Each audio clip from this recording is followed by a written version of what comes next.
Yeah, I was like, let me grab my phone, and then I was like, let me do the computer so that Yeah, I yeah. could tend to her, and even though she should be asleep. Right, right. Yeah. She sleeping well? Like, You at know what? night? She's been a really good sleeper since she's been born. So Okay. like she created her own schedule. Oh, okay. And she doesn't sleep through the night because I breastfeed, so she definitely Yeah. nurses through the night. But when she wake up, she don't cry. She just kind of like swing to see if somebody's near Yeah. her, and she Yeah. just kind of like make noise like moving, and she wants the boob, and she be knocked out still, and she just gets on the boob and just go back to sleep. Okay. Okay. Like Eh, it's really like we didn't go through the phase of being like sleep deprived. Okay. She's been like such a like a good night baby, and she sleeps till like up. If she wants, she'll sleep till like 10 o'clock in the morning. What? Yeah, yeah. Oh, but she that's love. but she's still like waking up. To, she probably wake up like Yeah. 5, 8 to get the boob, but her eyes are closed. But she Okay. like I Yeah. have She to like wake drowsy. her. Yeah, I have to Yeah. wake Yeah. her up. Like, girl, wake up. Yeah. Yeah. Yeah. That's what's up. So That's what's up. mhm. And she all right. So and then she sleeps in her own bed and all that. No. Okay. Okay. She's a co-sleeper. So, but Yeah, still, but all right, you got a two-parent yeah. household, and I think I think y'all gonna work it out. I mean, in terms of getting Yeah, out because the bed, because I frown upon that. I think yeah. get your Because kid out your Malik is not bed. in the bed because the baby is in the bed. Yeah, yeah, get your kid out the bed I because know people it's it's so like, hard. and I know sometimes it's circumstantial, you know what I'm saying? Like I know sometimes people don't have the resources, whatever, but sometimes people Be in do. her room. Yeah, they got a room. Yeah, you're in her room, so it's different. But she's a Yeah, little it just thing. seems so much easier to just like roll over, whip it Yeah, out, and she of right course. there. Nah, I ain't. Like, Yeah, and she yeah. sleeps so peacefully. Yeah, but Like, you got that good rocker chair. You probably sleep in that a right. lot too. You know what I'm saying? And So you know what's crazy? I was always the person who's like, I'm never gonna go sleep. And yeah, look yeah, what happened. yeah. I mean, it's cheap. Like I said, it's still early. So, but Yeah. you don't want to be like 3, 4 years old. Oh Still no, in the no, bed, no. like I But mean, I say that even now instead two, of I be even like, one. You know what I mean? okay. Like that's what's up. That's what's up. That's it. When did Jackson get off the bed? 6 months. Okay. Mila Yeah, not 6 months yet, so we got time. yeah, 6 months. And granted, everybody, I don't want to Was it be I hard? don't want to Like, be the litmus. Oh yes, yes, and I because won't. at that time he knew he was aware that Yeah, like I will not wasn't being front left about it. alone. The ferberizing, whatever that ferber, Yeah, that is rough. Like you yeah, gotta really, you do have to have willpower because it's crazy. Like the screams and cries, yeah. but it like literally just stops, and it's like, Okay. yo, that shit worked. Like that's so I vouch for that. Yeah, I mean, Yeah, but it is hard. yeah, It's not for the faint of heart. You know what I mean, yeah. So I so have to gain my strength up. yeah, yeah. So, but you know what I mean. Like I said, you get there. You know what I mean. All right. So, are you ready? Are you ready? I'm ready. Okay. All right. Let's see. Wow. Like I got. All right. I'm gonna. I'm gonna let you introduce yourself and all that. But all right, we about to get started. So hold up. Mm-mm-mm. All right. All right. Let's see. Hey yo. Welcome to the 280 Plus podcast. I'm your host, Slows Def, and I'm here with a renowned guest. Like this might be the most decorated guest I've had. You know what I mean? The most accomplished guest that I've had on the show. Um, I don't want to say young lady, but like, yo, shorty, like introduce yourself. Like, My name is Kyesha. okay. That's how we keep it Yeah, nice. I would keep it semi-casual. All right, that's Yeah. what's up. That's what's up. And so And yo, those, my name is Kyesha, but you could call me Kai. Like everybody calls me okay, Kai. Yeah. okay. That's what's up. That's what's up. And so I know you through a friend, you know what I Yeah. mean? Like and so you're an acquaintance, but we've been kind of following each other on social media for years, you know what I mean? Yeah.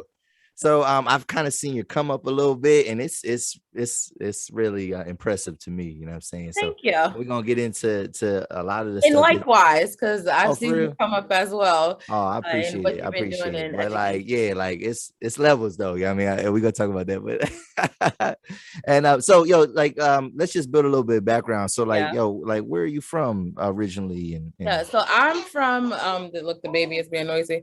I am from Jamaica, Queens, Southside Jamaica, Queens, and okay, currently okay, I live in North Carolina.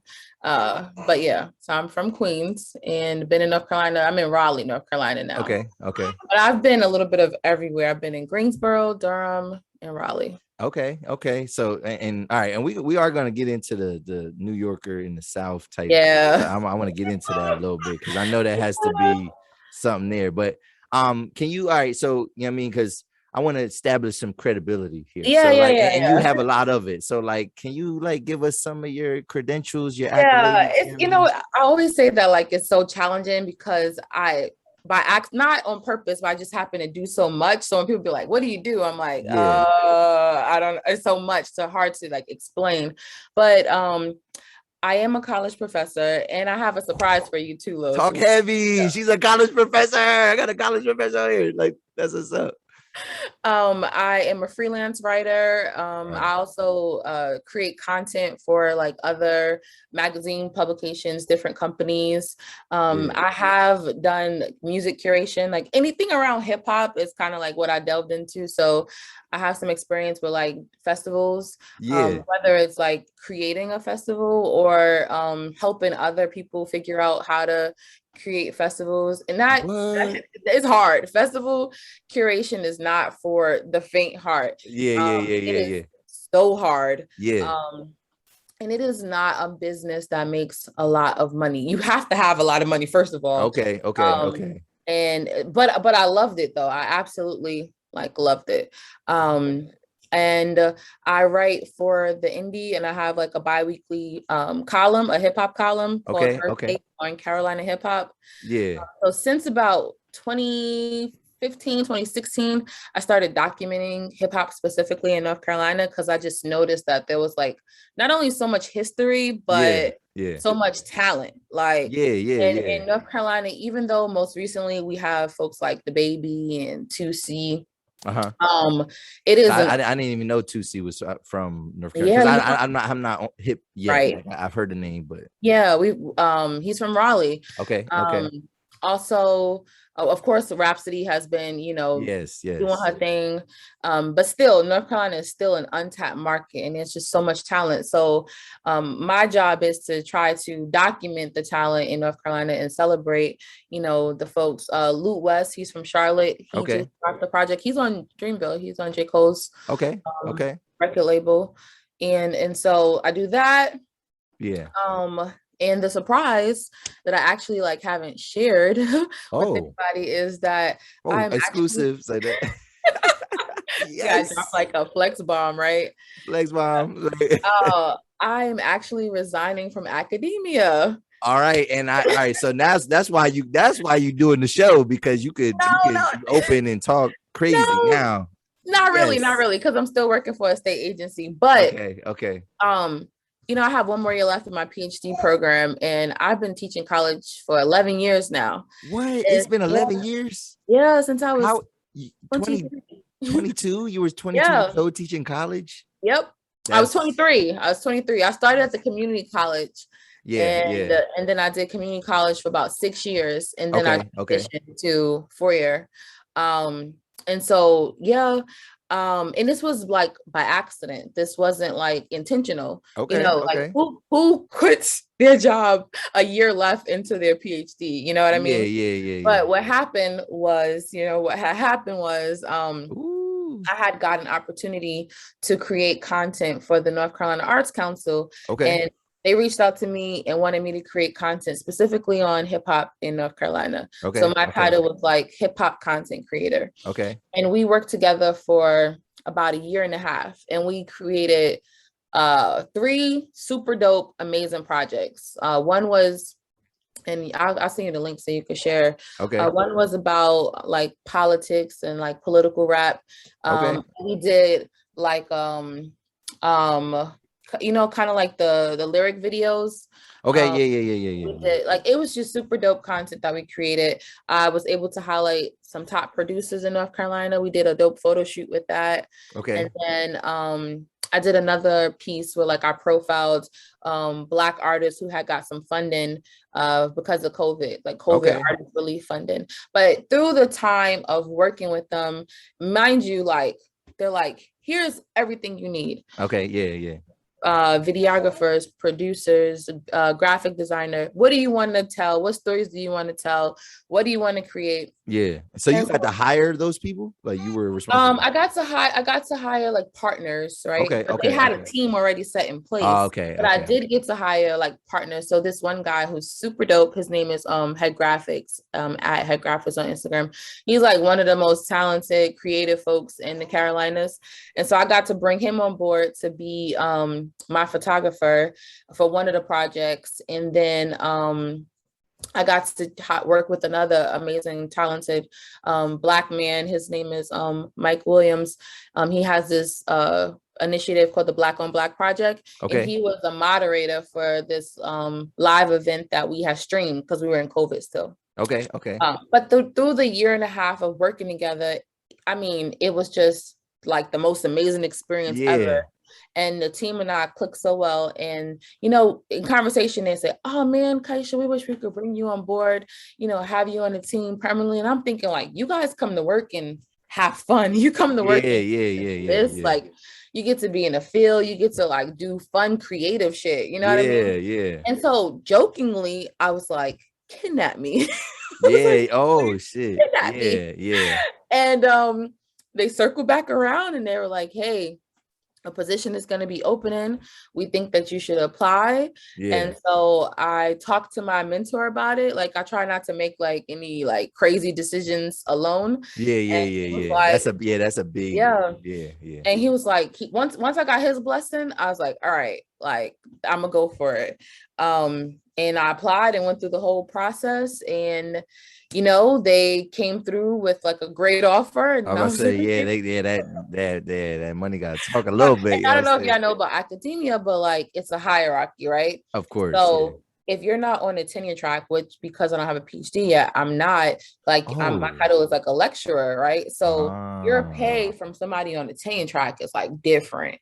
Like, yeah, it's totally different. And so dang, I don't want to, you know, we don't gotta put it on the, I do want to, I'm curious of those numbers because obviously I'm in academia, but in a different, I'll tell you this, if you work at an HBCU, the separation between tenure track and non-tenure track is about 10 to 15,000, right? Which is not too bad, right? Yeah. But if you work at a PWI, the separation between tenure track and non-tenure track could be anywhere from $30,000 to $40,000. Oh no! And sometimes it could be anywhere from like $30,000 to $50,000 difference. Oh no! I need that bread. Like I need that tenure track. Oh, so that's why you said it's crazy to leave because you were 1 year away from. Well, from getting my PhD, then I would have had to like I would have had to find a tenure track position. I wouldn't be able to slide into it. I would have to, you know, either pray that my university would have opened up a position or, you know, went to another school. And that was fine. That was always like the goal. Like I was like in track. I even, you know, had some offers like, as soon as you get your PhD, we're calling you, like, and I feel blessed that, you know, other schools were like kind of paying attention and waiting for me to get my PhD. But for now, we have daycare and stuff, and I really, really loved the experience of just being able to like create content and tell stories and advocate for the arts. Definitely. Now I'll get to advocate for not just hip hop, but all musical genres in the state of North Carolina.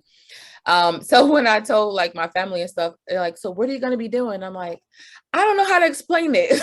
My title is content director, but it's like a little bit of writing, a little bit of marketing, a little bit of social media, a little bit of event curation. So literally everything that I've been doing within academia and outside of academia kind of tied into one. Okay. That's what's up. See, and that's a great story, just in the sense that, you know what I mean, to be able to turn a passion of yours, a lifelong passion of yours, into what you want to do. Right. And then to kind of pivot it from something that did you always want to be like in academia? Like, was that something that you wanted to do? That was my accident too. Okay. Oh, wow. I was a secondary education major. And the only reason why I was secondary education, I was first a journalism major, mass comm journalism major. I can relate. Right. And then I felt that's when, you know, we are the same age. In 2010, you know, what happened? Everything went digital. And so I got scared, and I'm like, wait a minute, if there's no more magazines, I remember like, I think Vibe or The Source like had closed, or like they lost like funding or something. And at the time, like there was a lot of online blogs that weren't being paid. And so I got Yep. scared. So I changed my major to education. Yep. And then I think I was like, oh, I'll just be a principal I'll teach for 5 years and be a principal. That's what I said. Oh yeah. Okay. And then when I did my student teaching, I didn't have a good experience at all. Oh wow. And you know, Lincoln isn't like a really like racist kind of like town. Okay. It just wasn't a good experience. And I said, first of all, I realized they wasn't teaching a lot of like Black stuff. Like I literally came home and was like, they don't teach nothing Black. And so that became my focus. And then my professor at the time, who has been my mentor for the past 11 years, I was just kind of like, I like what you do. You come to work happy every day. You seem to be able to teach what you want to teach. How can I do what you do? And he literally, and then he told me that he had his Ph.D. in hip hop. And I'm like, wait a minute, what? I'm like, what? Yeah. I like hip hop. Like, and we start talking, and I told him like my background and everything. And then he has literally like guided me every step of the way. Wow. Like literally with every career choice, every opportunity, he has been he has been. I always joke with him and be like, you know, I'm the rapper, you're the manager. He has had a hand in where I am at, you know, today. Wow, that's what's up. Let's switch it up. So, you know, I got you on here. You know, one of the big things I got you on here is like some of the stuff that you're writing and you're publishing out there. I just think that's really dope, whatever. And, you know, right now you're, you know, you're doing some freelancing. And before we get into what you like, you know, cause you're kind of doing some review would you say they're reviews or, cause I read one today and then I tried to read some more and then I wasn't gonna subscribe to the joint, so I was like, I'm like, you know, it's funny, I wasn't even subscribing, and I had to, So I'm like, damn. And I wanted to read the first one because I think you make some connection to your dad. And I do want to touch on that, but like just in general, because I used to have a passion to like freelance, whatever, you know what I mean. So like, how the hell do you do that? Like just oh my God, it's so fucking hard. It's so hard. That's what I was gonna say. Is it hard? Is it like, you know how these screenwriters, they talk about how they just write scripts, they send the scripts and then nothing hits, whatever. Yeah, it's so hard. So freelancing, it's like a struggle. It's like, oh my God, it is so challenging. And just like how like I was like watching folks in academia carve their lane, I was like watching other freelancers and I'll reach out and just ask questions like, you know, how do I forget what the first question was like, oh, you got to write a pitch. Okay, how do I write a pitch? Okay, how do I find out who to send a pitch to? Like, how do I just started like asking questions, and I would ask like 50 questions, and thankfully whoever, like the people I was asking questions, they were kind enough to answer my questions and point me in like the right direction. Okay. Then I kind of like found my groove. And then also because I started writing for the Indy again by accident. I was taking a class. It was like a continuing education class. Because I was supposed to be working on a documentary documenting hip hop in Durham. It never like executed. The editor at the time was in that class. We was taking a class on like Beyonce or something. And then I told her that, you know, that I was documenting hip hop in Durham and that, you know, I was interested in covering the scene. And she's like, oh, you want to write some calendar blurbs? And I'm like, sure. I didn't even know what that was. Sure. So I literally started off writing 50 words, like it's like 1 to 2 sentences, like calendar blurbs of like a show that was coming up. And they would do these like calendar like marks. So if you had a show, I would write like 2 lines about your show coming up and it would be on the calendar. Oh, wow. Okay. So I started writing for the Indy like that. And then they would be like, oh, do you want to cover this? And I'm like, sure. So then they gave me like a bigger piece. And then they lost their hip hop writer. Oh, wow. They were like, we need to fill this void. And so they started just giving me more and more stuff. So because I had that space, it allowed me to kind of practice. Okay. And separate academic writing from journalism writing. I literally was like learning on the job. Yeah. I was so trained to write like an academic. Yeah. And now I had to like flip my brain to figure out how to write for a public audience. Yeah, because now you can use you don't have to follow the same conventions. Right. You can use your voice a little bit more. Exactly. And that is a different yeah. So it was like I was like learning like on the job. And and I had a great editor. Shout out to Brian, he like who was patient with me. He not only was patient with me, but he was really like helpful. Yeah. And that allowed me, and still to this day, it gives me a space to kind of build a portfolio. That made it a little bit easier when pitching, that I had like a portfolio to show them. Okay. To show them examples. But no, freelancing is hard as hell. Okay. I don't know if you've seen so the showrunner for Raising Kanan wrote on Instagram, he was frustrated that a lot of mainstream publications didn't review Raising Kanan, like the New York Times, the LA Times. I'll review it, dog. Like, what's your So he wrote this like long post about it or whatever, and basically was saying that I don't know if you realize that no Black shows won an Emmy, no Black actors. And I mean, I feel like it goes in cycles though. Like watch, and then next year, like four people, like they're gonna overcompensate, and it's like, all right, bro, that's not what we asked for. We ain't. Right, exactly. So his argument was that a lot of we're not winning Emmys, but we're also not being covered in mainstream publications. Okay, right. That we're so it's like we don't exist. People are watching. They're making money off our shows, right? And the shows are performing well, right? Yeah. But you're basically saying that like Black stories, Black creators don't matter. And so another writer retweeted it, and it got more visibility. And I resonated because I sent out so many pitches for BMF, and for our people. That's the name. I think that's the Fox show for our people on Fox. Yeah. And I mean, got no response. So, and when you say a pitch, like, so as a freelancer, you're basically writing. You're saying, "Hey, this would be a good story." Yes. Wow. So you really got to have something already put together, like an idea at least. Yeah, and then you just gotta, be grateful that they say, okay, like, exactly.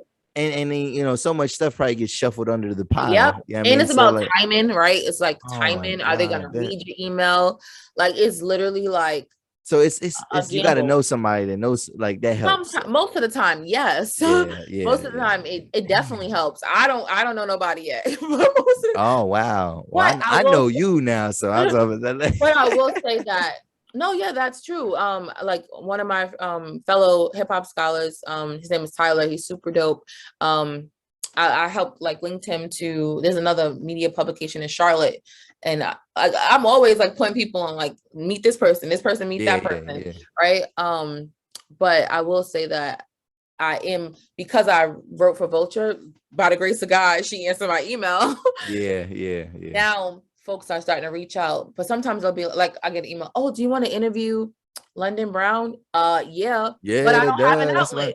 Like, I'll still, even though I get the access to interview the actor, I still don't have an outlet to. Like, where are we gonna put this interview? Right, because I don't. Nobody want this. I don't work full time for a publication, right? I'm a freelancer, so they see that I've been writing about the show, so they're excited, and they're like, London Brown. I think that's the importance of, like, maybe even, and I'm not trying to big up myself, but like independent, like, like, absolutely, and then hopefully they grow. And that's why I hate what Instagram, they're doing with their like, they're making it hard to reshare, like, smaller outlets and stuff like that. So it's like, all right, so so is there money in it, or is it for the love? Oh, no, it's so both, right? Okay. One of the best advice that I got from my older brother and from another Black academic woman is that sometimes you have to take 3 steps back in order to move 5 steps forward, right? Yeah. So when I transitioned from the community college to the 4-year university, I took a huge pay cut. I told you, once you get to the 4-year university, there's hierarchy now, right? There's adjunct, lecturer, teaching assistant or teaching professor, and then you're on a tenure track, right? It's like so many levels, right? Whereas at the community college, pretty much everybody's on the same level, right? And so I took a huge pay cut, but the name of my university helped me market myself and helped me be able to like make additional income on the outside. Yeah. Right. Yeah. And then with freelancing, the indie, that is for the love. Like, yeah, okay. That like we forget about that check all the time. And it's like, oh great, we can get gas. Oh wow. Oh my God. We can get groceries. But the beauty of it though is that it helped me build my portfolio. Yeah, sometimes and it gave me an opportunity that I would have never gotten anywhere else, right? Yeah. And it allows me to be a voice for the artists in the community, right? It allows me to tell like dope stories for the artists in the community. It has allowed me to like kind of like practice and like shape and improve my writing. And so then I'm able to like get other opportunities. And it depends on who the outlet is. And then you get to choose, right? Okay. Like, I mean, it varies so much. And it also varies in terms of the type. I was recently writing for Hot New Hip Hop. Okay. They pay by the hour opposed to getting paid per publication, whereas like Vulture pays per piece you write. Okay. Right? Yeah. And so Hot New Hip Hop was paying by the hour, and they were expecting you to publish like so many pieces. Oh wow. And I was like, oh, this is not gonna work for me. Like this is I enjoyed how they ran their company, and I really was like heavily impressed, like how they built their site and how like the company was like structured and ran. But as far as like me as an independent writer and as a freelancer, like figuring out like what I want and what I don't want, I was like, oh, this ain't it. Like it's too much work and it's not enough money. And it's a lot of pressure. You want me to produce so much under a certain amount of time. I'd rather like get one that's a bigger piece. Like, it just varies so much. It could range anywhere from like you getting paid per word to getting paid by the hour or getting paid by piece. Okay. And I think I put last year, when I was reviewing last year, my statistics, I think it was a range from anywhere from like $100 to $1,000 for an article, anywhere from $100 for an article to $1,000. And it depends on who is paying you, like who the outlet is. Okay. So yeah, it depends. Okay. A number could come and you be like, what the fuck? Yeah. Or it could be like, word, that like, I'm gonna get this just for this. Like, and so it just varies so much. That's real dope. All right, that's good. That's good information. So, all right, but yeah, still you gotta kind of break in there with with some help, maybe. Unless you you need some help a little bit. No, you definitely need help, and then me pointing to like the resources and stuff like that. So, all right, so let's talk Raising Kanan. All right. Yeah. Yes. Can you give us a little bit of background? Because your first review for Vulture with Raising Kanan, you do make some type of connection to that, and I remember like kind of seeing it, and then like I said, I was trying to read that particular one, and I think I read the review for episode 2, and then I tried to go. I was like, oh, come on, man. For Vulture, those are recaps. So okay. For the Indy, I was able to review Raising Kanan. That was able to be like a critical review, but for Vulture, those are recaps. And prior to writing for Vulture, I did not know what a recap was. Okay. I pitched to write a review, and the editor hit me back and was like, "Hey, Kyesha," like she literally hit me back like the same day, and that is rare, right? Okay. And she was like, "I've been looking for somebody to cover Power again." She was like, "We don't do reviews, but we do recaps. Are you interested in writing a recap?" I could do a recap all day. I was like, yes, I didn't because a review, you have to like, there's a little more like, there has to be a theme to what you're saying. Probably recap is just a summary. I could do it. I could summarize anything and put my little spin on it. I was like, yeah, sure. I never read a recap before. Like in terms of TV writing, I didn't even know that was a genre. Like that's a genre. Yeah. Now you should. I'm about to do a recap. And so I was just like, and then because again I have the academic brain, and then I have the critic, because for the indie I do mostly like album reviews and movie reviews. So my first draft was kind of still like review-ish, and she was like, nah, let loose, like talk to the audience, like be yourself, like be engaging and entertaining. And I'm like, you want to pay me to like to talk shit, do like, that, I mean, right? Yeah, I was like, yeah. I can do that, like to like summarize and just be personable, like while summarizing, like sure, like I love this, I love it here. Like, I love it here, right? Right, I could do that. Yeah, and it definitely was full circle because and I'm totally not glorifying this, but like my father and my uncle, they like pretty much were like big time drug dealers in South Jamaica, more so South Ozone Park, which is South Ozone Park is where the Lost Boys are from. Okay. I love the Lost Boys. Okay. Yeah. And Onyx.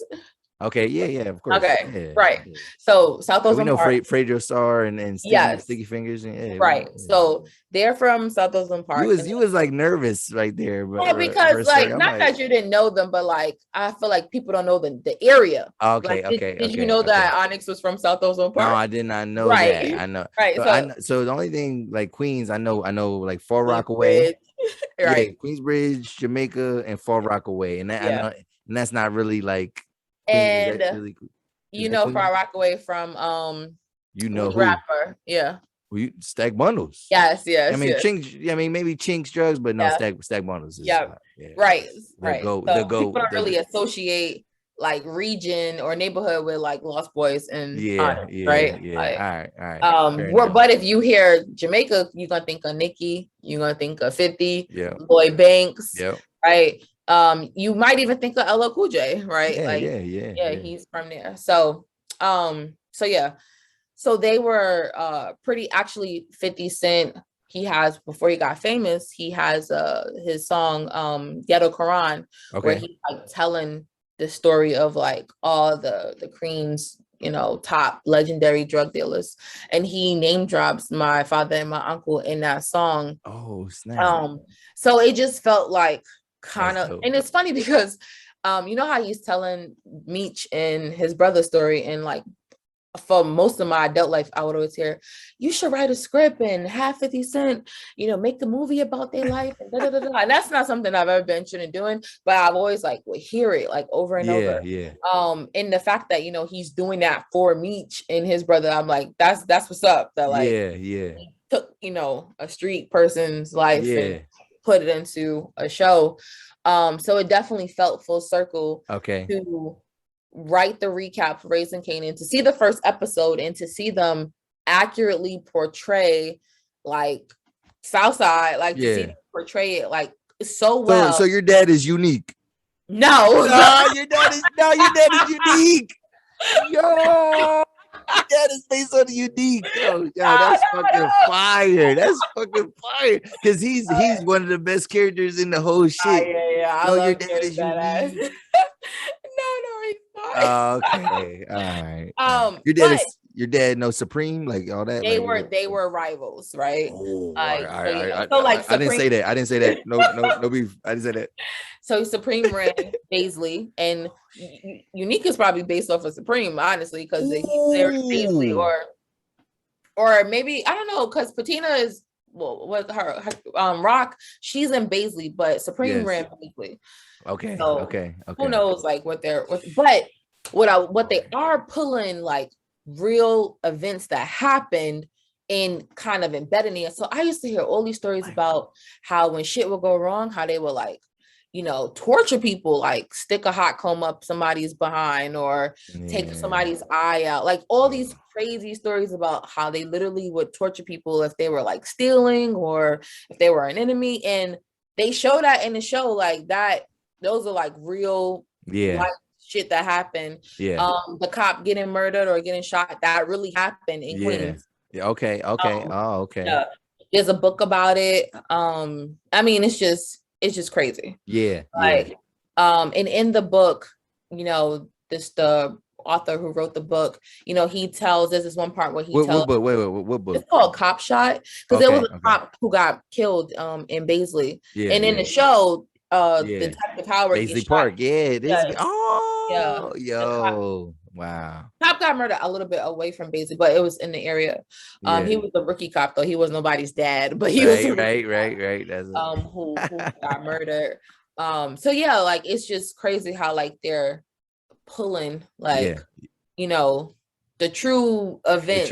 Yeah. Kind of trying to fictionalize it or like dramatize it. Yeah. A little bit, but it definitely just felt weird and felt full circle to out of any pitch that got picked up that it would be that one. Yes. And that just the connection to growing up in, you know, Jamaica, the park, my house is like 4 blocks. I could walk to that park that Kanan got beat up in. Like I could walk to that park. So yeah, that just felt like super full circle. And even and I don't know, you saw the first episode where like I've seen the whole, I'm good. They fought with the battery in the sock. Like I remember that from school. Like I just remember that was like a thing. Like that probably wasn't a thing in the South. If we want to talk about there you go. They ain't beat that up wasn't a thing in the South. Socks and batteries. Tell them to tweet you and let you know. But I don't think that was a thing in the South. So yeah, it just definitely felt like super full circles, like, and it was unexpected. Like I had no idea that number one, or the pitch would get picked up, and then number two, that 50 would. Well, he reposted my review, not the recap. My review, but still, the fact that like you read it and then posted it, that's and hard. Clearly he don't know who I am, but He gonna learn soon. That's right. Yeah. And so my dad also was in Nas's video, Sugar Hill. Okay. He's like sitting right in between AZ and Nas. Oh, like snap. Like right, I'm gonna have to like sitting right now. Yeah. So that just felt like super full circle. I thoroughly enjoyed writing those recaps, and I wish that more mainstream publications would not be afraid to cover like Black hood stories or Black stories, you know, period. Like that they just wouldn't be afraid to cover it. That's good. So, all right. So, you know, I have a like a love-hate relationship with the Power Universe, whatever. I saw your clip. And I definitely talk about that, you know what I mean, multiple times. And I was so like, I only watch Raising Kanan because I'm dedicated to my show. Yeah. And I said, you know, I'm gonna have something to talk to. And then I was like, I watched it and I was like, oh, this is hard. I like this. I like this. Yeah. And I talked about it on Twitter real quick. And I said, yo, what I like, so if you're gonna give me the street story, you got to keep it real. Like you got to keep it gritty. Like you cannot keep characters alive just for, you know, you got to disappoint me, is because in real life I'm gonna get disappointed. I mean, some people gonna get laid down that I don't want to get laid down. You know what I mean? And so and that's why I say, like, Kanan, it's like, fuck your feelings. Like, I don't care if you like this character, like, you know, like yo, and even characters you don't like. Characters like, yo, when the white girl fucking over, it's like, but it's like, yo, what the fuck is wrong with you? Like, why are you digging in her shit? I mean, like, whatever. So, but like, I liked it. I think it felt authentic. Even just with Rock and Marvin, and how, like, you know, she threatened his life several times in that show, whatever. So even she threatened Lulu, at the end, basically. But that's real life. That's real life. It's real life. My like I said, it was my father and my uncle, and they didn't speak they started together, they didn't end together. They didn't speak for many years, and they went their separate ways. A lot of times you in the drug game, you see best friends and brothers pit against each other. For one reason or another. Like, and I feel like you always have the smart, logical thinker, and then the flashy one, right? The flashy one who makes dumb mistakes, right? And so then it kind of causes like a clash between, you know, the family or whatever. And I feel like that same theme shows up in the real life of BMF, like kind of, you know, brothers being pitted against each other. Like so like, scale of 1 to 10. Like, where would you rate Raising Kanan? I think they did a really good job. For each recap, I had to rate it. And for the most part, I rated most of the shows either a 4 or a 5. I think there was one show I might have gave a 3. Okay. And because I was watching it like with the more like you critical, know, I was paying. I was like, okay, I could tell like if it was a different writer or a different director, like you could see like the different styles, and you can kind of see what like the narrative shift or how they chose to tell the narrative. Is Courtney Kemp not a part of this? Because that might be why it's good. Like that. I don't think she is. I think she is the executive producer. Okay, yeah, and you don't even know. Nobody knows what that means. Like, it's just, you're the money. You're probably a name that helps the show. No. Sasha Penn is the creator and showrunner, and then they have a series of lead writers for each episode, and then directors for each episode. Like I feel like the episode was directed by somebody differently. They definitely was written by somebody differently. As far as the lead writer. I give Raising Kanan. I think it's like if out of 10, probably a strong 8. You know what I mean? I'm not.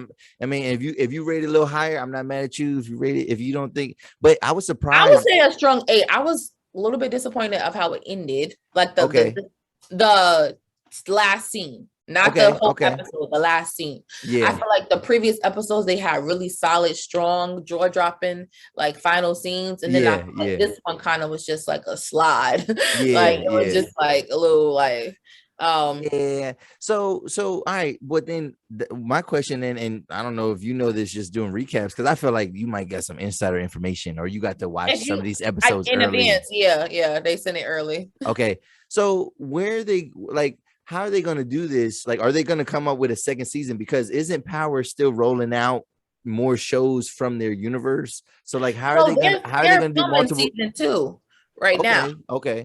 And they got picked up for season 2 before it premiered. And that's how we could tell how good it was. Because even before the audience saw it, the network picked up for season 2, and they're actually filming season 2 as we speak. Okay. Right?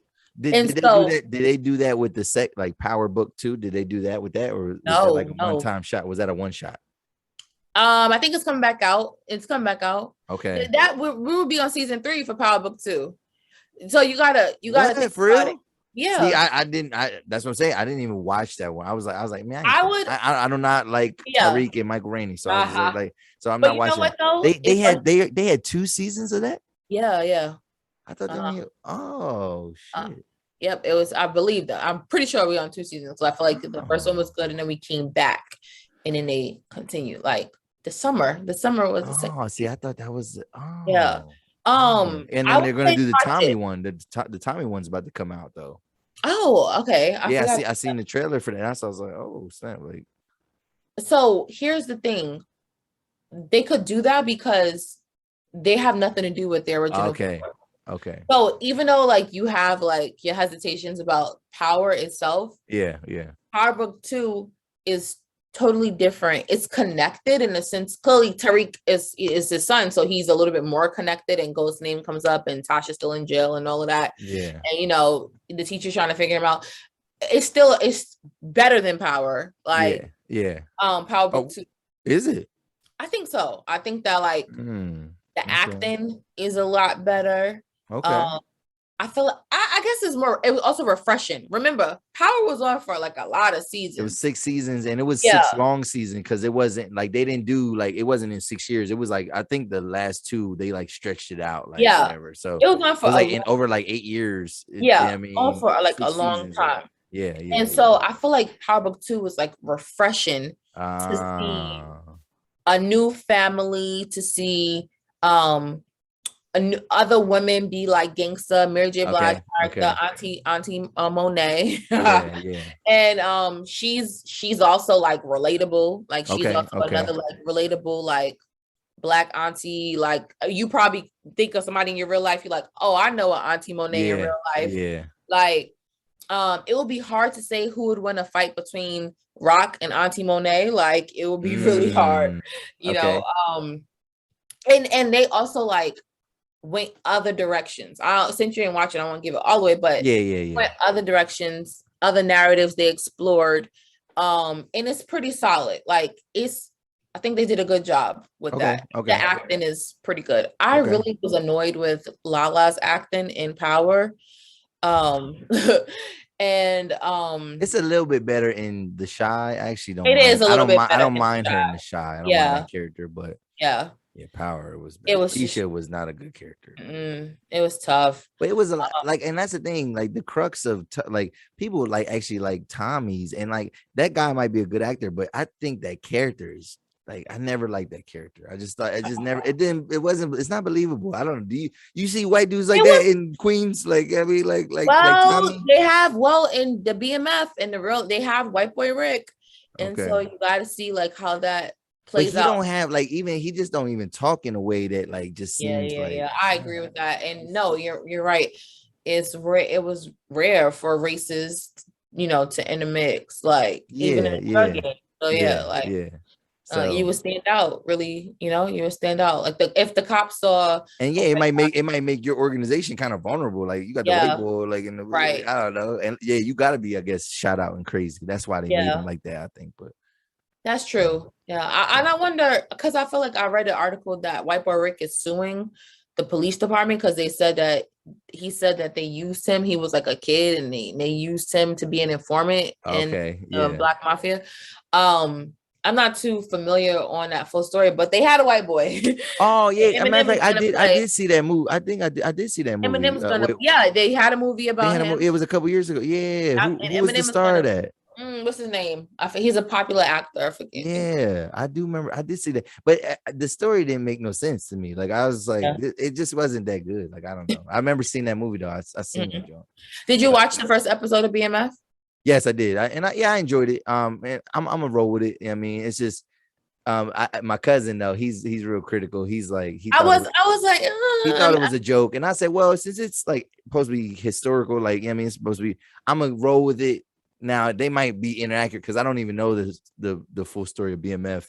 So like other organizations, like I know other ones, like because I used to watch American Gangster, but like they didn't have a BMF season if I'm not mistaken. I don't think that they had or episode, whatever. But the acting gotta get, it just felt like they were acting, if that makes sense. Like it did feel like very after school special, like the way the dad, and that kind of narrative, it never makes sense. It's like, and my cousin said this too. He was like, like you got these drug dealers, you know what I mean, where they make all this money, they're young, and then their family is like, I don't want your money, but then they would rather go, homeless, whatever, I mean, so to speak. And it's like, that's not true. I mean, it could be for some people, but but like, no, you taking that money, like for the most part, you taking that money, like So all right, let's not get off track, and we're gonna finish this up. But like, so with Raising Kanan, like, who are your,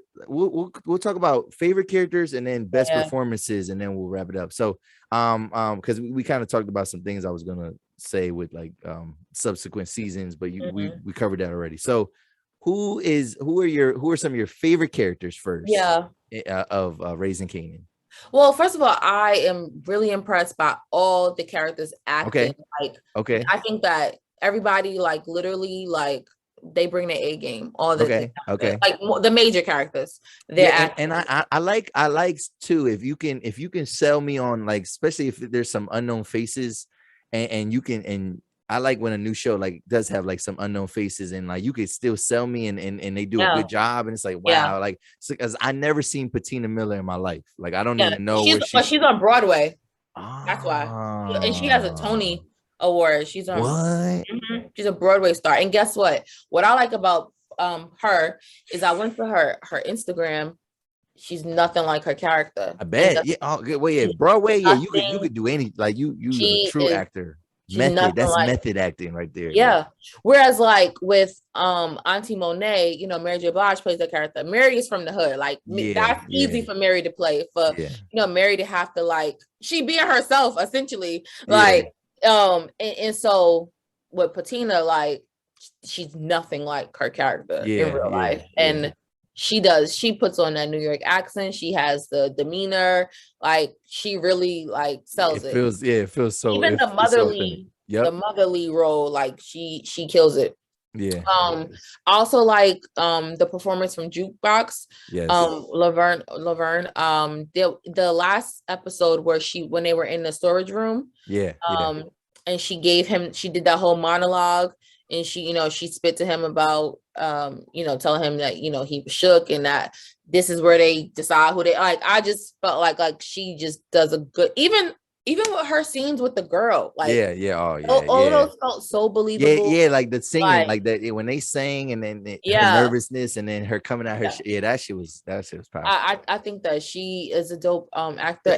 The fight scene with her and her dad, like that was crazy. It was like, that's why I was disappointed with the last episode, because I'm like, they weren't even in the same scene, and I'm like, why? We should have known like what happened. Like we should have known what happened when they see each other again. Is she gonna write him off forever? Is she gonna tell Rock what happened? Like he just beat her up and we don't talk about it. Like what the hell? True, she didn't even mention it to Kanan. Like what the hell? Like we don't see that. The only person that knows is that cop. And she didn't even tell. And she didn't even tell him. Yeah, she didn't even tell him. Okay. So that kind of like a little bit. Okay. I think the girl, she's doing good. Like play in her role. Like sure. I don't pay attention to cops. In terms of she's a rookie cop, right? White cop working in a black neighborhood. And she's trying to find her way. And I think they do a good job showing her find her way to like not be sunned by her partner, right? When she's on her own, she gets the job done. But also the girlfriend, I watched her on Greenleaf. Davina. She her name is like Lovey. Somebody I was watching it and it was that girl's from Greenleaf, whatever. Yeah, she was on Greenleaf and she did a good job on Greenleaf. Okay. And I think that she did a fairly, decent job here. Okay. As well. But of course, Rock is my favorite character. Yeah. And then Kanan, I love how he has 50 Cent's mannerisms. He looks like he could be 50's son. I swear to God. He has those mannerisms down. Like the way the mouth. The mouth and the way he draw, like the draw and the way his speaking. Like mother, like right. And I saw somebody giving Joey, like I saw a thread, they was giving Joey a hard time. Joey Joey killed that role. He's killing it. I think he's killing that role. A lot of people I see on Twitter, like people say that's early on. They was like, he's the best one on the. I think he is absolutely killing it, and I think it's easy for him to kill it because he's from New York and he knows like what it's like to be a street nigga. You know what I mean? He's seen it before. He's probably heard stories before. So, and he's a good ass actor. Like period. He did good in I didn't know that. The other one. Did you watch? I didn't watch the other one. Yeah, I didn't watch it. Only reason why I didn't watch it is because I don't do like anything with police brutality and all of that. I don't have time. Not because I'm pretty sure it was amazing, but I just choose not to. Try not to consume. Yeah. But I heard good things about it. That's good. So, all right. So my favorites are Patina Miller, who plays Rock, whatever, and it's actually London Brown, man, plays Marvin. That's favorite characters. Because I remember him from Ballers, and like, did you ever watch him? Did you ever watch Ballers? And that's a fun show, whatever. And he was an asshole in that, and that boy can act. You know what I mean? Because he's a totally different, kind of guy in that show. The best performances though, I think, have been Hailey Kilgore, which plays Jukebox. And no, Hailey Kilgore, isn't that? That's Jukebox. Yeah, that's Jukebox. And then Joey, I think they're doing the best. I think that's the best performances. But you're right though. There's a lot of likable characters. I do like Lulu, and him from Snowfall. He was right. And I did not like him in Snowfall. So like he's a better. I like his character. Yeah, he's a better character here. Yeah. I might get a chance to interview Patina, and if I do, I will be sure to let her know. And so I might get a chance. Let's go interview her. That's a sub. I'll repost all that. You know what I mean? I will definitely let her know. I missed the mark and I couldn't find anybody to pick up the London Brown piece. Because I would have loved to talk to him. If his character is probably like my father's character the most. Really? Yes, because he was like a fuck up kind of like he was a show off, right? He was the one. He was the one into the girls and the show off, and whereas like my uncle was like more logical, straight thinker. My father was like the hothead, the show off, the girls. And my uncle was like the smart brains, like Rock. Like even when him and Rock was having that conversation, and he said to her, "You do a better job at this than me." Like so yo, like let's get into that a little bit. But kind of switching it up. So you were able to kind of carve your own lane and I keep hearing, you talk about this, like when I see stuff that you write is hip hop education and being a hip hop scholar, right? So like, how did you even like get that opportunity, or did you have to kind of make that opportunity? Well, I have to credit the hip hop scholars who came before me, right? So the field of hip hop education is about, they were dated at now probably like 27 years old, because one of the first text switches by Trisha Rose, that came out in 1994, if I'm not mistaken. Came out in 1994, and so there are, and I think that a lot of hip hop academics would say like maybe there's like 3 waves of hip hop scholars. The wave of like Trisha Rose, like the early 90s, and then the folks, there was like I think like a gap, and then there's like the folks who came before me, and then like the people who are my age right now. And so the folks who came before me, those are like Regina Bradley, she's super dope, and there's a couple other people, but I got to watch them, and they kind of, because we're in like a digital era now, whereas like the Michael Eric Dyson. I was gonna say, is Michael Eric Dyson considered like a hip hop scholar? OG. Yeah. He would be like the OG with like Trisha Rose. Yeah. Okay, is Cornell West? No, Cornell West is not. I mean, he does a little bit, but not. I love Michael Eric Dyson. Yeah, like Michael Eric Dyson would be like with the Trisha Rose, like the OG hip hop scholars. Okay. And Mark Anthony Neal is one of them too. And there's a couple of other. And so, because the folks who came from me, like Treva Lindsay, Regina Bradley, Bettina Love, I got to watch them navigate this like digital age, right? We in social media age now. That was there with Michael Eric Dyson and them. And Mark Lamont Hill, he's like in the age with, he borderlines like with Michael Eric Dyson and with my mentor, Dr. Petchower. But I literally got to watch, these amazing Black women carve out their career. And I got to literally, like, this is what I was like, okay, I like what she's doing. I want to do that. I want to do that. I want to do that. So I'm watching Regina Bradley and Treva and also Jamila Elias Scott get speaking engagements, right? Okay. Yeah. I'm like, okay. Well, first it's like they was presented at conferences. This is like 2012. All right, they present at conferences. Okay, I need to present at conferences. I think the baby got a little bit of like. I was like, I touched my lip a little bit. I know people gonna be like, oh, gotta help you out, baby. She be drooling. I got you, girl. I got you. Thank you. Thank you. But first they were presented at conferences. Like, okay, I need to present at conferences, and then I did that. Then it's like, okay, now they're publishing. Okay, I need to start publishing. And then I saw that specifically with Regina Bradley, and thankfully she's on my dissertation committee. She was writing for publications that weren't academic publications. Okay. And I'm like, okay, I could do that too. Yeah. Okay, then let me do that. Yeah, and then I would see them. She also had like this podcast that did really well. It's called Bottom of the Map. Okay.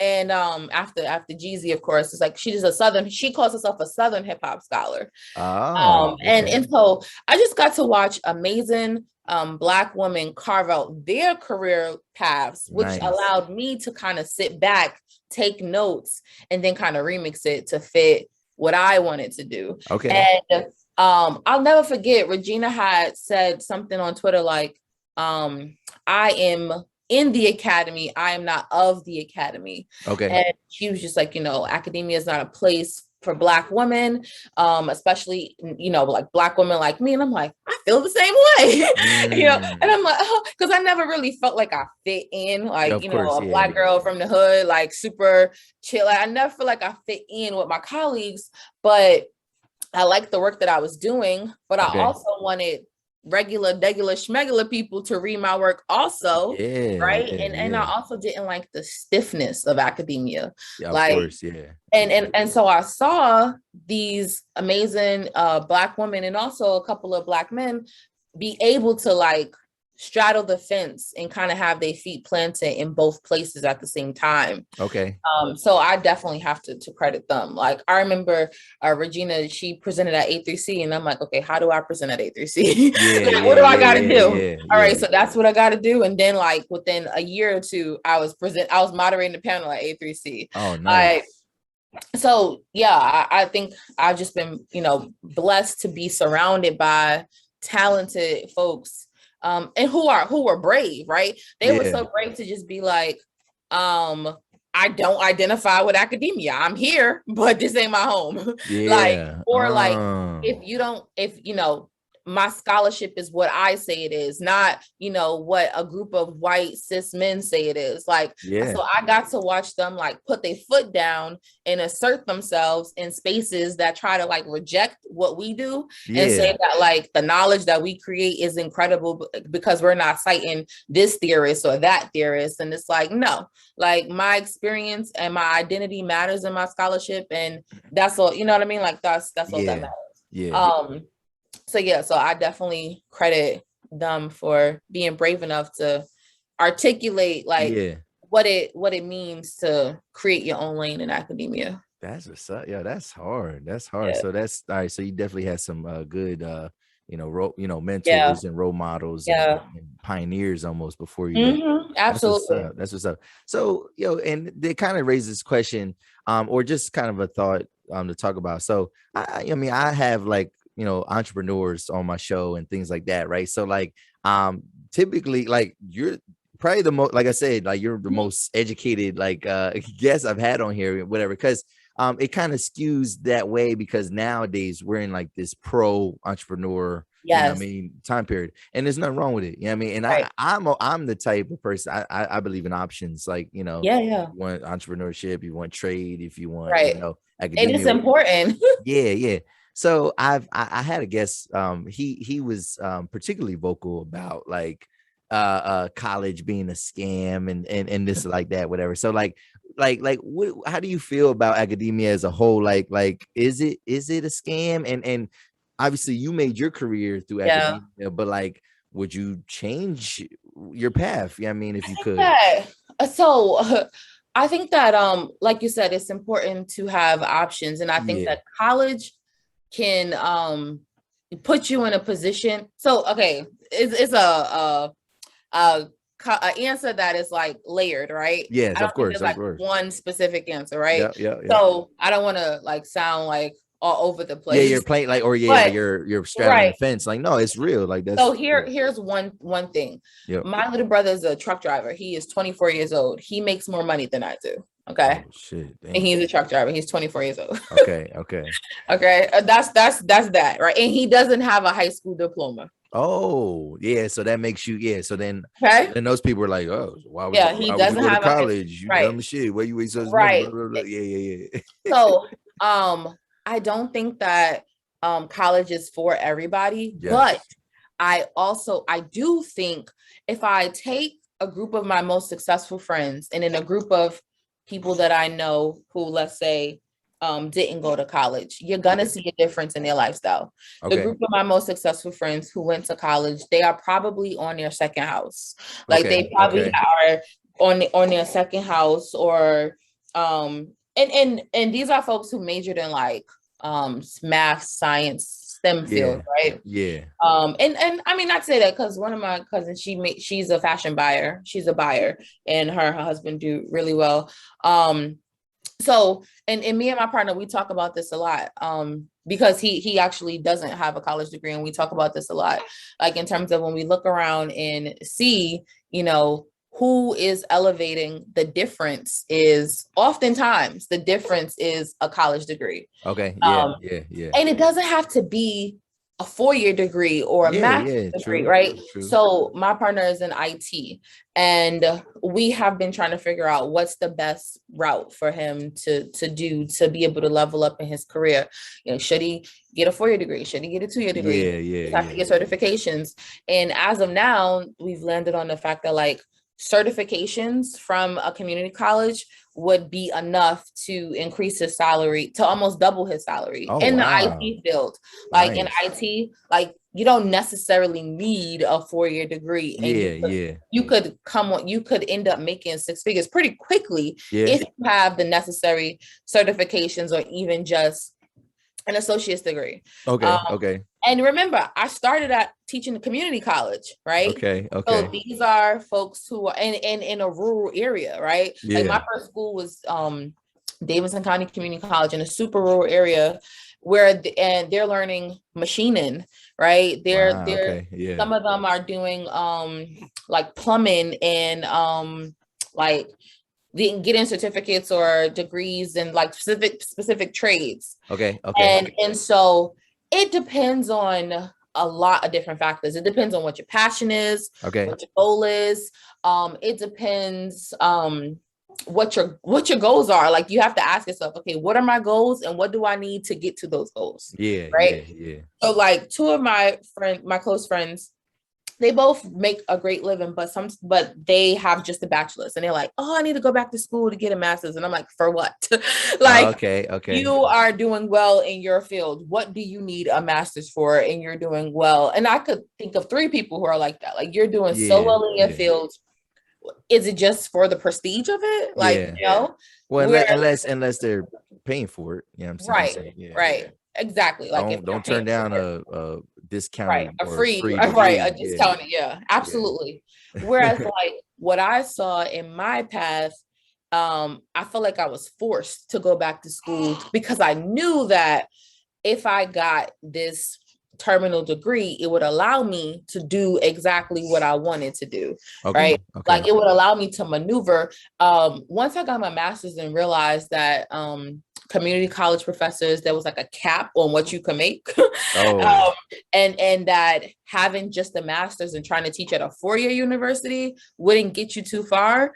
I'm like, all right, I have no choice but to go back to school. I tell people all the time. I mean, I thoroughly enjoyed my PhD program, but it's people like, oh, you must love being in school. Absolutely not. Like, it is hard. Sometimes it's boring, but thankfully, like most of my classes were pretty interesting. But no, I did not go back to school because I simply enjoy it for the love of it. It was like, I want to do XYZ and getting this terminal degree is going to allow me to do XYZ. So college is a means to an end, but not necessarily like a panacea. But the flip side of it also gives you if you go away to school, right? It gives you an experience that you cannot put a monetary value on. I was gonna say that because it's funny because our mutual friend, you're right. She's somebody that definitely doesn't agree with, like, because she chimed in on that topic. She was like, oh, it's a scam, whatever. But I'm like, well, you would have never met Kyesha. Exactly. But she will definitely say that the experience is what was valuable. And people, I think they might say, whatever. Yeah, I mean, but it's innumerable. Like it's priceless, like you said. So I definitely would recommend if the opportunity presents itself for and you can handle it. Right. Because, for a teenager to be able to go away to school, even though, community college would definitely save you money. So if I would be like, take summer classes at the community college, I would definitely recommend going away to school because at 18 years old, it gives you like a level of independence that you're not going to get just staying at home. It kind of forces you to grow up and gives you I mean, all of it, from the partying to the navigating, the juggling, schooling, juggling your money, like whether your parents are sending you money or you got to work on campus and do a work study and make your money stretch, whether you living off your refund check. Right. It's just so many different life experiences that college gives you that is, it doesn't have a monetary value. True. So all right. So that's good. That's a good take on that, whatever. So And then one last thing on this, whatever. So what I just say I'm a kid and you know I'm listening to this podcast. I'm like, what I could major in hip hop and all this, whatever. Like, what are some realistic career opportunities for you know, somebody that's a hip hop scholar or whatever? Like what is it mostly still in that?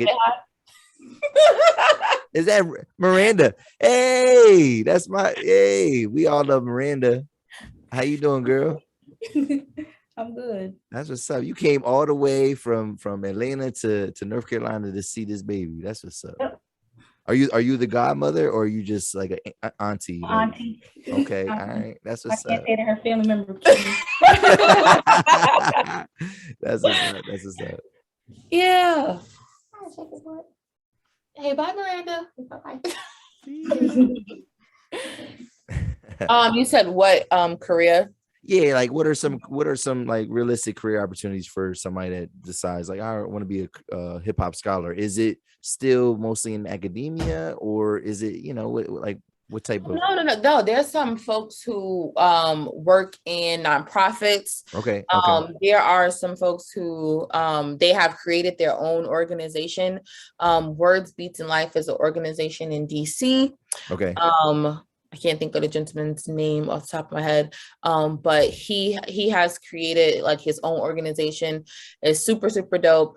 There are folks who work in like after school settings, like, or even like just non-school settings. They work with youth. So work with like youth environment or something. There are folks who create curriculum. Okay. Can, you know, create curriculum.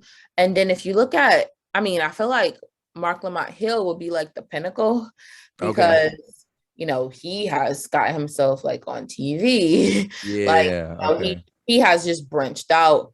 Okay. Done so many things. If you look at Ninth Wonder, like, you know, he also has branded himself as a academic hip hop scholar and practitioner, like meaning that he actually like has a talent and a skill in hip hop, right? Like DJing in class. So there are folks who are like both practitioners and educators. Ninth Wonder is different though because he was in entertainment as well though, right? Like but he teaches at Duke. He teaches at UNC Chapel Hill. He also like does lectures across the country. That's dope. Right. And you don't have to be Ninth Wonder to do that, right? Like so there's this other guy, he just got his Ph.D. and his dissertation was a mixtape. His name is I'm gonna send you his Twitter name. His name is losing me right now, but he is in Tulsa, Oklahoma. Dr. Stevie Johnson is his name. And he chose not to go the tenure track route. So he is working in like community type of role, but he is a hip hop scholar. He DJs and he does like dope work in like arts and like youth community development type of stuff. That's what's up. Well, all right, and so one last question, I guess, then about being like, you know, in academia, like, so you were 23 years old, like, and you were doing adult education, you know what I'm saying? Like, I mean, so like, I mean, post-secondary, you know, so like, what was that like? You know what I mean? Because and then if you're doing a community college, you're getting a lot of non-traditional students. You know what I'm saying? Super like grown, like, you know, grandmas, maybe, uncles, aunts. My favorite students were like the grandpas. Really? Yeah. It was cool because first of all, like my personality is not meant for high school. Like I'm super chill and like just real like chill. The not having a discipline students is like a cherry on top I bet. Academia. Now, granted, you know, sometimes, you know, the community college also they have high school dual enrollment kids, right? That they'll take in both high school classes and college classes. So sometimes you may have to discipline here and there, but it's nothing like being in like a high school setting. So that's like definitely the cherry on top. I also think that I really enjoy just supporting people where they were at, right? So like the working mom, the 19-year-old who is a mom, the 40-something-year-old who has 4 kids. The 70-year-old who just wanted to come back to school, the retired principal who just wanted to take this class, to enrich themselves.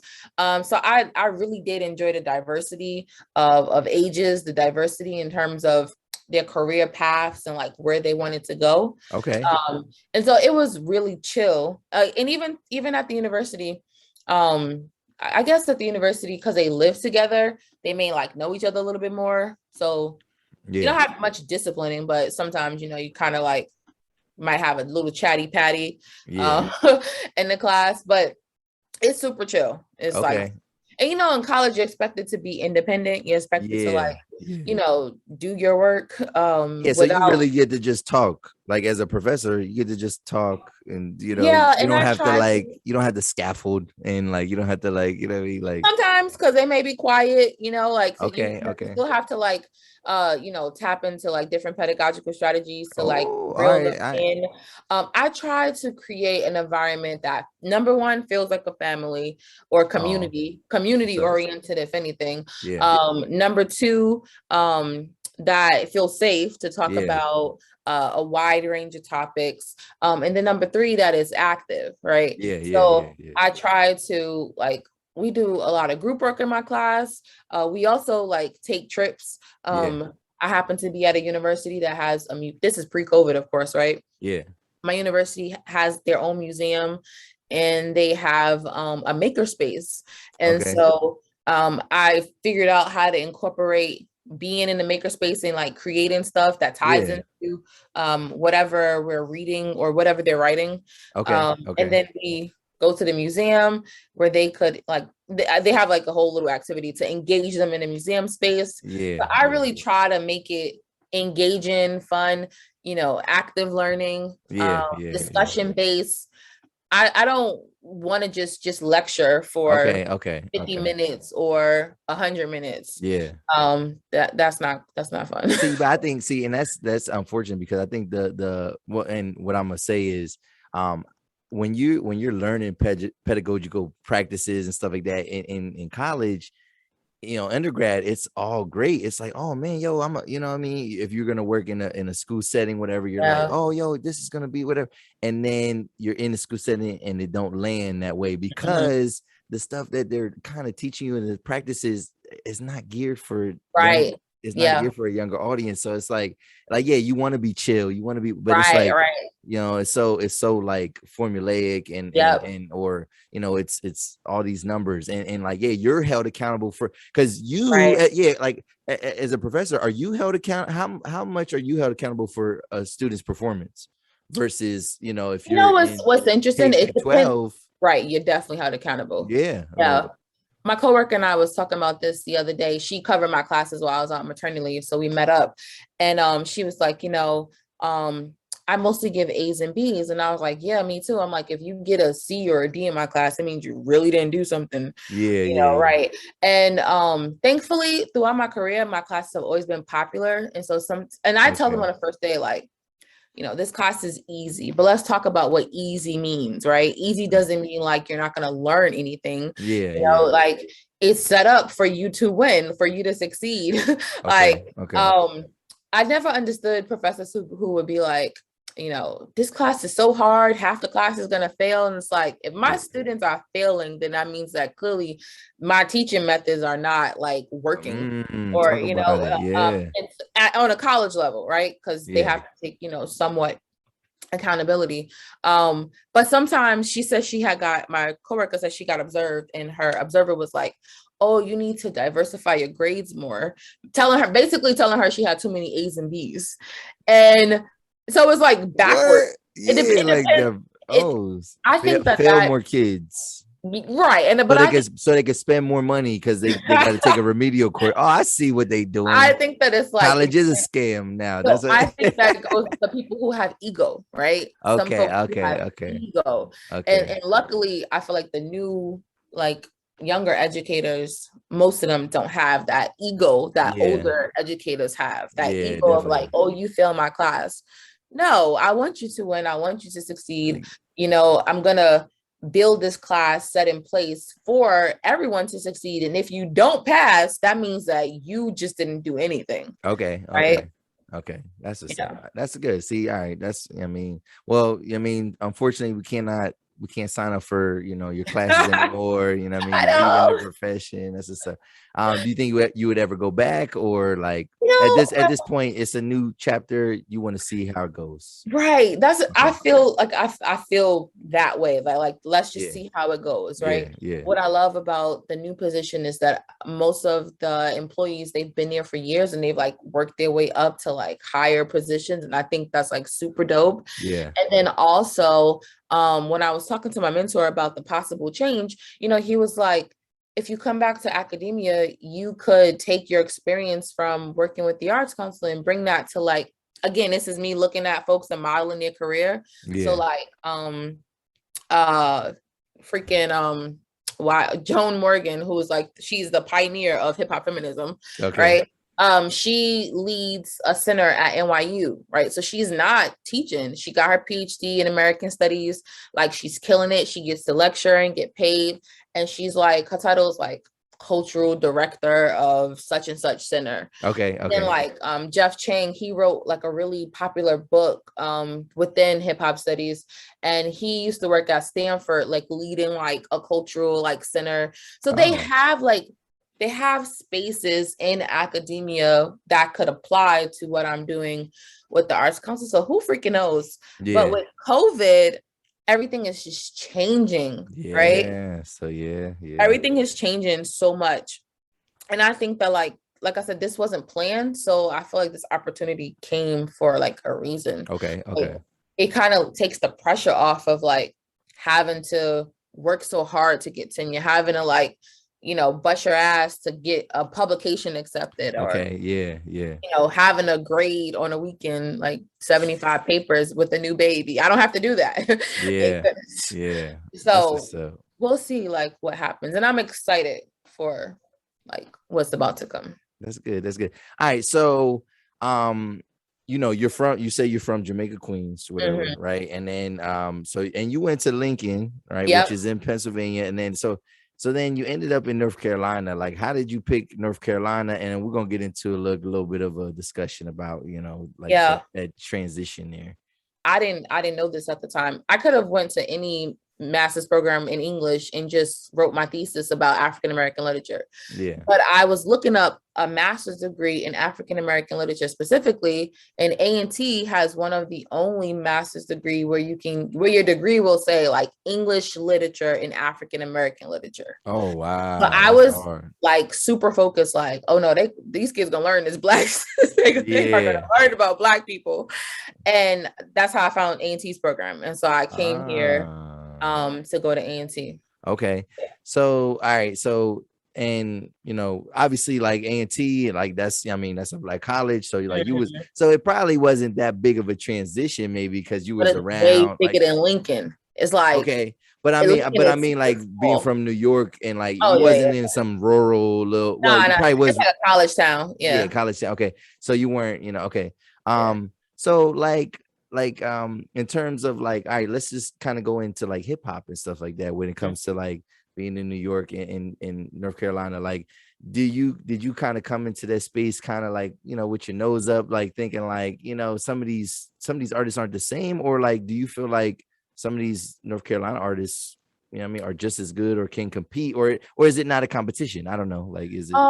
When I first came to North Carolina, I wasn't tapped into the music of the North Carolina scene, but because I have a background in dance, like I danced as a kid, my knees are like retired and shot now, right? They are broken. But I remember like not being able to find a dance class in Greensboro, a hip hop dance class, and I used to be so mad. Or if I did find a dance class, it was like super white. And I was just so jealous of Atlanta and New York having all the hip hop dance classes. But then eventually I found some really dope dance classes or workshops more so in Raleigh and Durham when I wasn't living here, and I would drive hella far. Anytime I came to visit Miranda, I would go and take like as many dance classes as I could. Oh wow. It was nothing, in Greensboro. So that was the first thing I was pissed about. Okay. No access to really good dance classes. Okay, that's interesting. And then when I moved to Durham, or right before I moved to Durham, I think I was adjuncting at Durham Tech for like a semester, but I noticed that, and this was like one of the first times where I had a lot of Black students, because my other schools were pretty rural. They were either like 95% white or like 50-50. Okay. And so here at Durham Tech, it was like 90% Black. So I was hella excited. Yeah. And I noticed that they had like flyers in the hallways, like of like hip hop shows. I'm like, oh, like this is different. Like, okay. Yeah. And then once I moved to Durham, I noticed there was like this beauty, and literally there's this block downtown, and there's an after school space. Actually, you said, what can you do as a hip hop scholar? His name is Pierce Freelance. He is a hip hop scholar. He has not only taught, but he opened up a community space for young kids to learn how to make beats, learn how to do videography. They do ciphers. That's hot. It's super dope. It's called Black Space. Okay. And so freaking Pierce Black Space is like here on the street, and then there's a bar called the Pinhook that's across the street. And the Pinhook, it's its own it's a white-owned bar, but they support hip-hop, and most of the hip-hop shows would be there. Okay. So there's this educational space, then there's this like concert performing, curation show space where they're doing like beat battles and open mics and all these like cool innovative things. And then you have Duke, which is not too far, where there's Dr. Mark Anthony Neal and Ninth Wonder teaching hip hop classes, right? So I started to notice that in this like one little street or one little space region, there was so much happening within like the I guess tenets of hip hop. I saw like that it was special, that it was hella special. And I felt like one of the first shows I went to was a beat battle. And I just moved here and I went by myself. And then I started to like go to more shows and more events. And I'm like, wait a minute, they are having consistent shows. Like, and this is like local artists, right? And I'm like, dang, I don't ever remember going to like, and I'm pretty sure it happened. I know it happened in New York. But I'm like, dang, I don't remember like seeing many local artists, at least not in Queens, like put on shows or go to shows. And so I was just like enamored at the consistency, the talent. But maybe because like in North Carolina, it's not that it's not big, but it's still more at the ground level. Like, are you saying like you ain't see that in Queens? But yeah, because New York is rap is big business. Right. So you not, I mean, it's a different aura. Like people not doing it for the love or the culture, they doing it for the dollars, you know what I'm saying? Right. And the closest thing would be like SOBs, right? Okay, but that's still a business, right? And then that's open to everybody. That's not just hip hop, but exactly.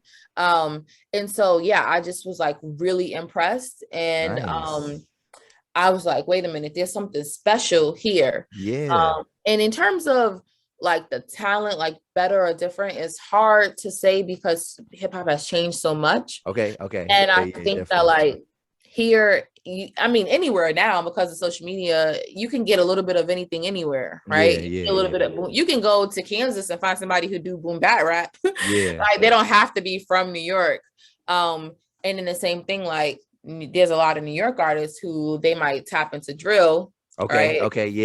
So it's just hard to kind of like compare. I would say that there's a wide range of really talented ass rappers like in North Carolina, like a wide range. That's hot. And that's what's so but do you think maybe is it because your ear changed a little bit? You know what I mean? Like your taste changed, or I definitely am still boom bap, like soul samples, like heavy drums. I love a dope ass sample, a flip, right? But what I've tried to do as I've aged, yeah. Because at the end of the day, hip hop still belongs to like the young folks, right? And we are we're not aging out, but we're like maturing, right? Oh yeah, and I think, and I like where hip hop is in terms of the maturing, because now we're starting to finally see like our old heads or whatever, like they can, like rock, like those people, they live forever, man. Rock stars, and like we have our own rock stars, right? I mean, we should be able to hear Jay-Z when he's 65. Right. You know what I'm saying? Like, so I try to have open mind to like the new stuff. Okay. And of course, I remember when one of my students was trying to tell me about NBA Youngboy, and I'm like, what? Who? What? And this was like a couple years ago. He also put me on to XX Extension, and I probably said his name, pronounced his name. Yeah, XX Tentacion. But so I try to like have an open mind. XX Extension, though. That's what she called. Rest in peace, man. My sister keeps me updated a little bit, like okay. And Miranda too. Surprisingly, Miranda. Well, yeah, because she's in Atlanta. She listened to like all the new stuff. Yeah, like we were in the car and she was like, "This is Ph.D. This is who your sister was talking about." Like, so you never heard Ph.D. before? I like she had mentioned his name, like she was rapping a song, and I'm like, "Who is that? What song is that?" And she's like, Ph.D. And so, I remember before Pop Smoke passed away. We went home for the holidays and everybody was rapping his song, like the little kids, older kids, and I'm like, who is this? What? And this was a couple years ago. Okay. A couple years ago, like when he was still like, bubbling. He was like bubbling, but New York was on him like heavy. It was like on him super heavy, and so they was like putting me on, like so as I'm aging, I'm like, it's hard. Like I try to like keep my ear to like what's happening in North Carolina, and then to try to keep up with like all the new littles and the new and then I try to keep up with the women too, because like that's also like my focus, like Black women like in literature and Black women rappers, and so I try my best to like keep up with the women. And so it's just a lot of content. I know, and that's the thing too. Nowadays, it's harder to consume all this content, all this music. The music comes out so fast, you don't even know when the music is coming out, right? And then people have the nerve to be like, "Oh, and I feel you, and I just did that to you," but I feel like those people are like those people hit everything. I mean, so but it's like people like, "Oh, you ain't hear this?" It's like, yo, bro, I listen to this, I listen to that, I watch this, I watch that, I read, so and then I like to like consume it, right? I like because we're in that microwave era, like even the good rappers, their music doesn't last anymore, like somebody hit me like maybe 2 weeks ago and was like, what are your thoughts on who album do you think is better, Drake, Kanye, or Nas? I'm like, bro, I'm still listening to Nas. Like, give me a second to like catch up. I was like, I'll come back to you with my answer, but give me a second to like digest and get through Nas. And Nas album came out like a couple months ago, so like way like before Drake and Kanye's did. And so I was like, I just need more time to digest Nas before I like get into Drake and Kanye. And then I circled back and was like, all right, this is what I think. All right. So we could keep talking. I could talk about hip hop all day, whatever. So let's one last question about South, whatever. And I kind of brought this up to you before. So like, what's the difference? All right. So women, from the North, they move down South, whatever. And then, obviously they got to start, they start meeting men. You know what I mean? And they got to start dating or whatever. And then they notice like some major differences. Now, obviously, I don't know too many men from the South. I don't frequent out there. So like, what's the difference between them up North boys and then them dirty South dudes, man? Like, it's a lot of it's a lot of differences. Like, because I think, all right, so for up North, the bias, the stereotype is like, oh, these niggas can't. I think y'all all that. Yeah, or they don't got no style. Like they're the Southern guys. Yeah, they country. They ain't got no style. They corn. But I don't know what stereotypes necessarily they got against us. But those stereotypes are true. Oh, for real? They can't dress. I mean, it's rare. And guess what? The ones who can dress, guess where they went? They went to what? They College. went to college. And You they went learn. You away to learn. college. College And, gonna learn you do you something. get it, right? It's Because gonna learn you something. That's it. You learn and you like I remember at Lincoln, my freshman year, you could tell the difference between a Philly guy and a New York guy. By my junior year, everybody was like on the same wave, like dressed in the same, like what was cool and trendy, like kind of like evened out. Like the New York guys took some of the Philly guys swag, the Philly guys took some of the New York guys swag, and it like evened itself out. So like they like, you know what I'm saying? Like, and I feel like if I see somebody here who knows how to dress or they have like a really good sneaker game, 9 times out of 10, they went to college. They went away to college or down south here. If you live here, you know, you have a lot of universities to go to. You don't necessarily have to go away. You know, you can live on campus or live off campus, but 9 times out of 10, they went to college. Dang, if they gonna call you biased, but I think you making some sense. You know what I mean? I think you're making some sense. So like, all right, so but then like, all right, so you know, you end up you're with a Southern man. Oh yeah, we had an argument about this yesterday. About fashion. Fashion yesterday, literally. And what did he say? He said something like trying to come at me, and then I was like, are you serious? Like, you're gonna say that I haven't improved your fashion? He was trying to come at me for something. I forget specifically what it was. But you know, he tried to say like, oh, I knew how to dress before I met you and blah, blah. And I was like, really? Like, really? Oh, and you started pulling the receipts, ain't like, is it? No, I ain't get there yet. I was like, I ain't gonna do you like that. But he gave me my credit. He gave me my, he tried to give me a little bit of credit, but I was like, I need way more credit. Okay. But yeah, he's not into, fashion in the same way. And what I was trying to explain to him was like, we have different rubrics, right? You know, what y'all think is, if he was like, just because you're from New York, I mean, you can dress. And I'm like, are you serious? You say that? Like I don't know what you're saying. Like, even, you know, even I'm not from New York, but I understand like that's right levels. You know what I'm saying? Like, so I explained that.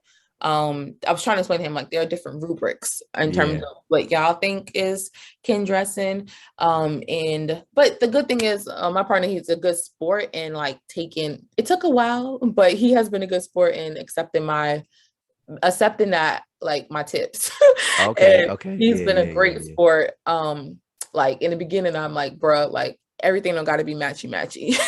You color coordinate, don't matchy. Right. It's a difference. It's difference. So and he has, just like, you know, you pull things when you finally see, he has like definitely. Well, all right. Well, but then even deeper than that, like, what about like just love and romance? Like, are men different? Like, how are they? Are we different, or men are men? Like, I mean, no, men, no. Okay. Is there a regional difference? There's definitely regional differences, and there's regional differences in the way that we date, right? Oh, all right. Talk about it. I like this. So down south, there's a value placed on marriage, right? Okay. So if I were to look at one of my cousins and her group of friends, majority of them were married by the time they were 30.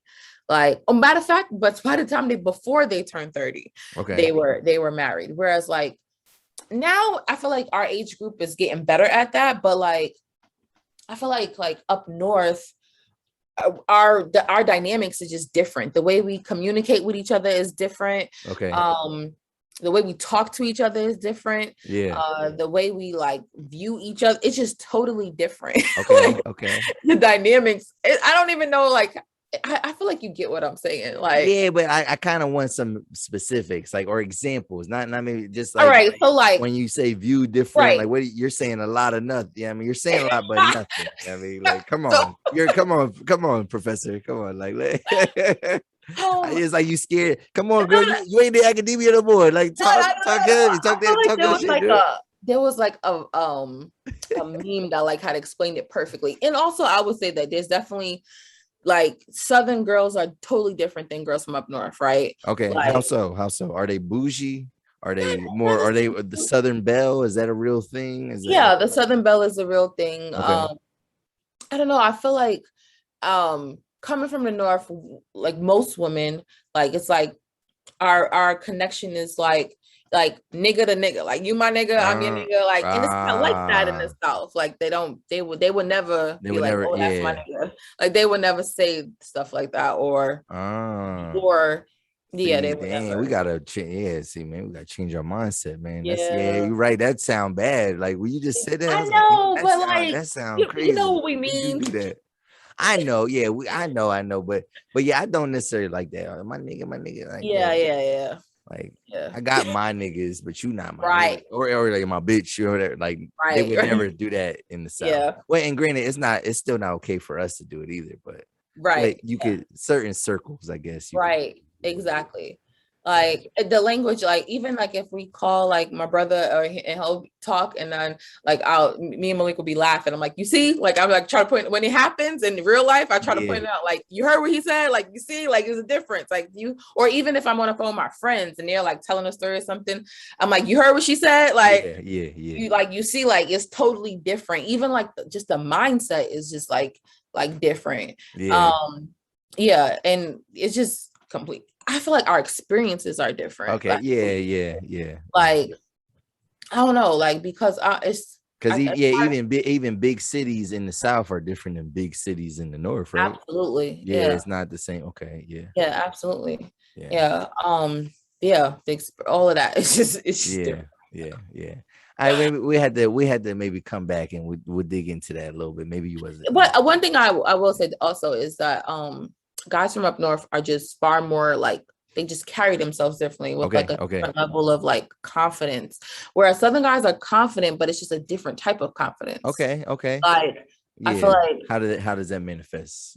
Northern guys have a way of like commanding the room. Whereas like Southern guys are more respectful. Okay. Where they were like, they will give other people space they will create space for other people to take up space. Whereas like Northern guys are gonna probably take up most of the space. Does that make sense? I like that. No, you're the guy, they say sometimes like the smartest guy in the room isn't the one that's talking the most. And so like the guys up north, we like, yo. Right. The guys down south is just like right. All right, Right. Slow, but then they might have some like master plan. Right. That's cool. All right, that's what's up. Hey, yo, we're gonna put a bow on this, man. I could keep talking. Yeah, you're this is a good one, man. You're easy to talk to. You know what I mean? Very articulate. You know what I'm saying? So yeah, this is real smooth, real good. Did you have a good time tonight? I did. I'm super proud of you. I love your setup. I love your consistency. That's what's up.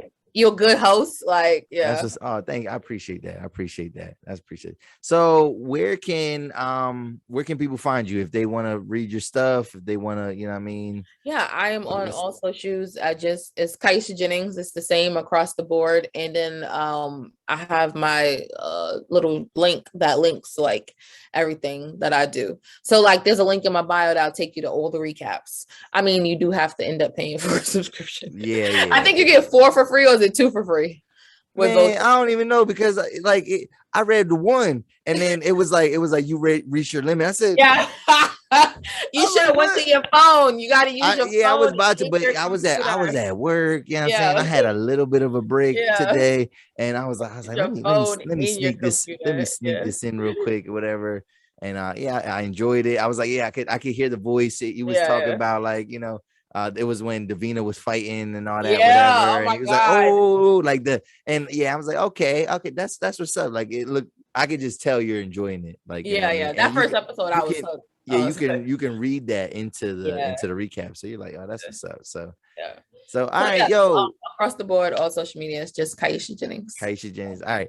That's what's up, yo. I appreciate you for taking the time out. This is a new mother, y'all. You know what I'm saying? You see, right. My baby 3 months old. And I was like, and we were supposed to do this actually probably in like May, but then like she was about to have this baby, and I kind of backed off, and then I started seeing her publish stories for Vulture, and I said, "Oh wait a no. She could come if she could do some Vulture pieces, right. She could chop it up with me.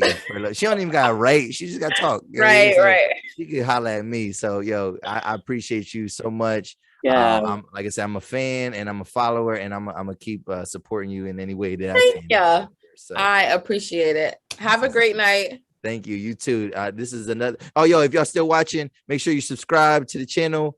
And this was another episode of 280 Plus Podcast. We out. Peace.